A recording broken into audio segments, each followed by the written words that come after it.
So this is the plunger button that I've chosen to fettle, to alter, to make the perfect size for my bow. Please help support my channel. Please comment, share, like and subscribe. And also please visit my website www.archerystuff.co.uk. It's a plunger based,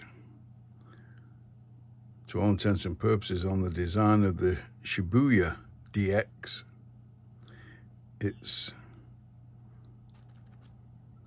your typical type of plunger in that it has 5/16 per 24 thread on a tube, and inside there's pistons, and a piston and a spring, of which you get 2 spare springs and a spare piston, and they're inside.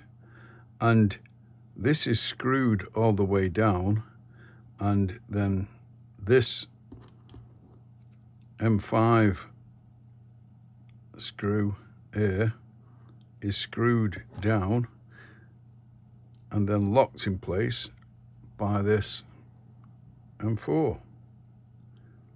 So once I undo that, I can turn that. I tighten that up and I can't turn it. And the same applies with this. I loosen this off and that can be adjusted to fine tune the pressure on the arrow. And when it's locked in place, it doesn't move. And this is the locking nut with an M4 grub screw just there. And the idea is that this is threaded onto your riser in the appropriate hole, and then once it comes out of the other side of the riser onto the arrow, near the arrow rest, you then lock it in place. So that's locked in place, and then you're able to unscrew it and screw it back in to the exact same spot every time. But here's the thing, here's the problem, or the issue that I've got, is I don't want to take it off. I don't want to take this off. I don't want to disturb anything. Once I've got it working perfectly, I don't want to disturb it. I want to leave it in place.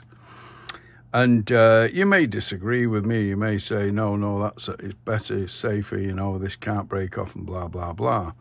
But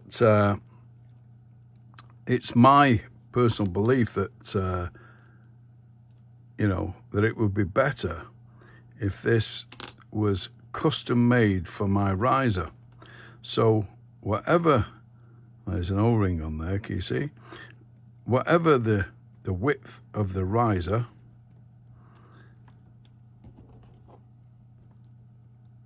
once it comes out of the other side of the riser, and if that was the width of the riser,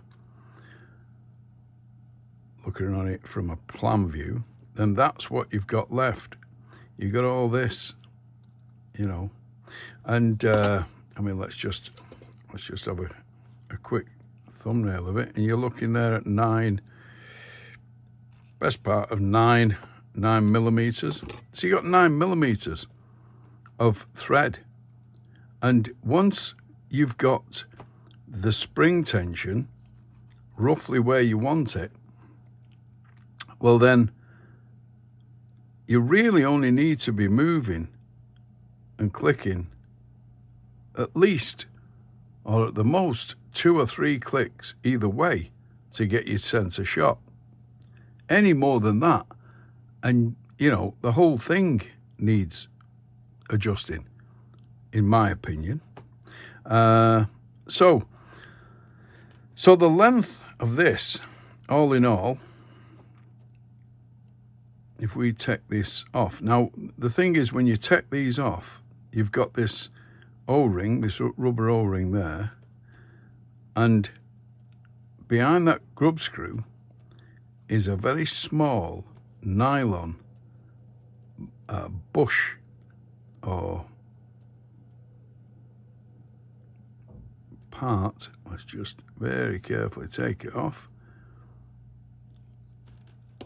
and inside there you may just be able to see,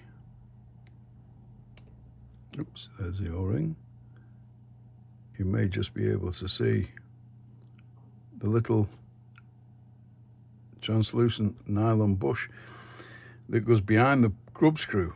Now I'm going to put that safely in the box so I don't lose it, and then you've got the thread. Now again, just rough thumbnail to the top of that,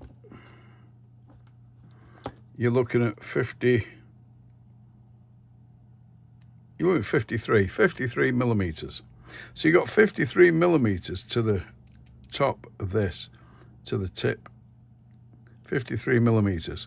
Now, if your riser is 10 or 12 millimeters in width where the arrow rest goes, then you got all this that you don't need. Now the thing is, obviously,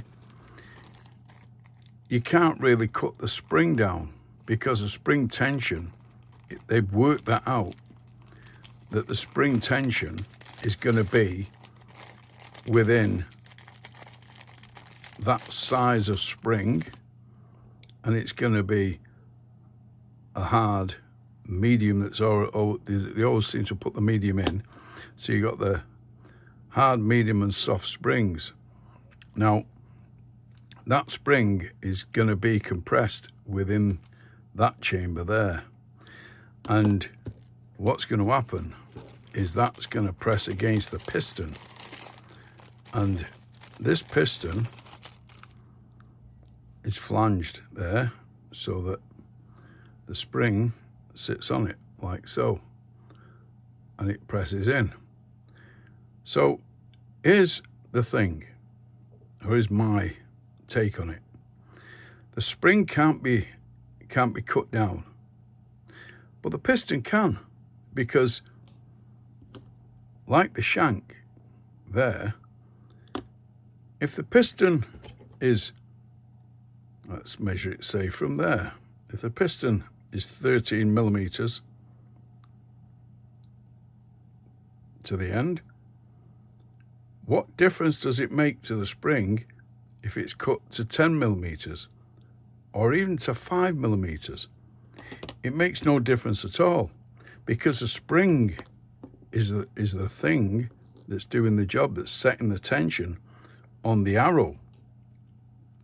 So whether the spring is there, or the piston's there, or there, the tension on the spring is the same. It's just the length of the piston and the shank, or the shaft, the threaded part. So my theory is cut it back to the width of the nut. But hang on, here's the thing, we put that nut back in place, and what's the width of that nut? Well, the width of that nut, excluding the O-ring, looks to me like being best part of what, let's see, that's 7 millimeters. But what about this? This is a locking nut, and that's 5 millimeters. 2 millimeters doesn't sound like a lot, but instead of putting that on, you could put that on, and then once you've put that onto the riser, you can lock it in place, and that's it. Now what we will have is we will have the wraparound arrow rest, which is going to be a approximately 3 to 4 mil. So what difference have we got left once we get on there? Well, that's wound straight up to the hilt, that. So on the inside there now, we have to play with, we've got 37 millimeters. So the next thing now is to measure the riser and to work out with the riser, with the locking nut, and if we put a nylon washer on, just for good measure, and the wraparound arrow rest, then we can see exactly how much we can take off to make this as unobtrusive as possible, as close to the riser as possible. So when it is left on and you're pulling it in and out of your bag, you're not snagging on everything, you're not pulling it and catching it on everything. So on we go. Please help support my channel. Please comment, share, like and subscribe. And also please visit my website www.archerystuff.co.uk.